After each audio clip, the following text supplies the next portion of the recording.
semuanya, bersama Kak Masta hari ini renungannya berjudul Di Aku dan Masuk Hitungan. Suatu hari kamu menghadiri undangan ulang tahun teman kamu. Semua teman kamu hadir di sana. Saat kamu datang, teman-teman kamu menyambut dengan gembira. Mereka menyapa kamu, mereka memeluk kamu, mereka mengajakmu berfoto. Tentu kamu sangat gembira, bukan? Tapi coba kamu bayangkan jika keadaan sebaliknya yang kamu alami. Ketika kamu datang, tidak ada teman-teman kamu yang menyapa. Semua dingin-dingin saja. Bahkan yang ulang tahun hanya berkata, "Kamu datang ya?" Pasti kamu merasa sedih, bukan? Ini cerita apa, Kak Masta? Ini cerita tentang diakui dan masuk hitungan. Cerita pertama, kamu diterima, kamu dihargai, kamu diperhitungkan, kamu masuk hitungan.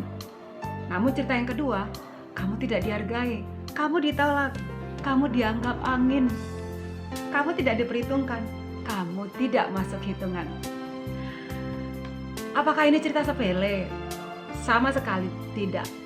Masuk hitungan sama sekali bukan soal sepele. Masuk hitungan merupakan kebutuhan psikologis yang mendasar bagi setiap individu.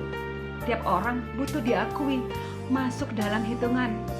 Sungguh menyakitkan jika kita dikucilkan dan tidak masuk hitungan. Teman-teman sekelas kamu kasak-kusuk, ada apa? Ternyata mereka semua ditraktir makan di kantin. Hanya kamu saja yang tidak ditraktir. Sedih sekali, bukan?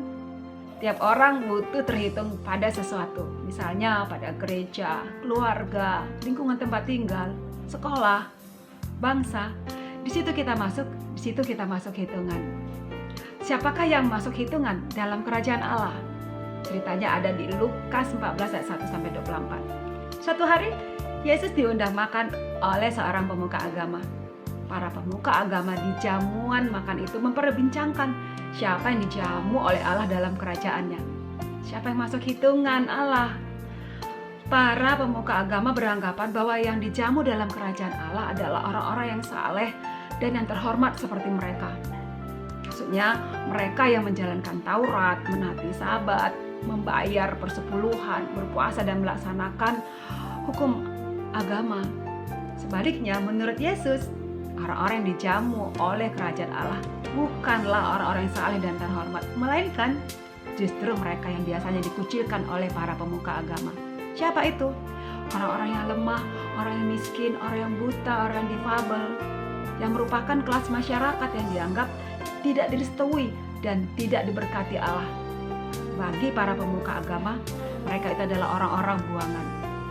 Menurut para pemuka agama, orang-orang buangan tidak patut diperhitungkan dan tidak pantas masuk hitungan. Dan mereka pun bersungut-sungut, "Mengapa kamu makan dan minum bersama-sama dengan pemungut cukai dan orang-orang berdosa?" Lukas 5 ayat 30. Dan suara seperti itu masih terdengar di gereja sekarang. Masih ada penolakan bagi orang-orang yang dianggap bermasalah, yang dianggap tidak pantas untuk dilayani dan ambil bagian dalam pelayanan. Jelas itu soal siapa yang diakui dan siapa yang tidak, atau siapa yang masuk hitungan dan siapa yang tidak masuk hitungan. Tiap aku ingin diakui, tiap aku butuh pengakuan, tiap aku ingin masuk hitungan. Sungguh menyakitkan bila kita tidak masuk hitungan. Seperti kata peribahasa, datang, tidak dijemput, pulang, tidak diantar. Demikian renungan Kak Masta.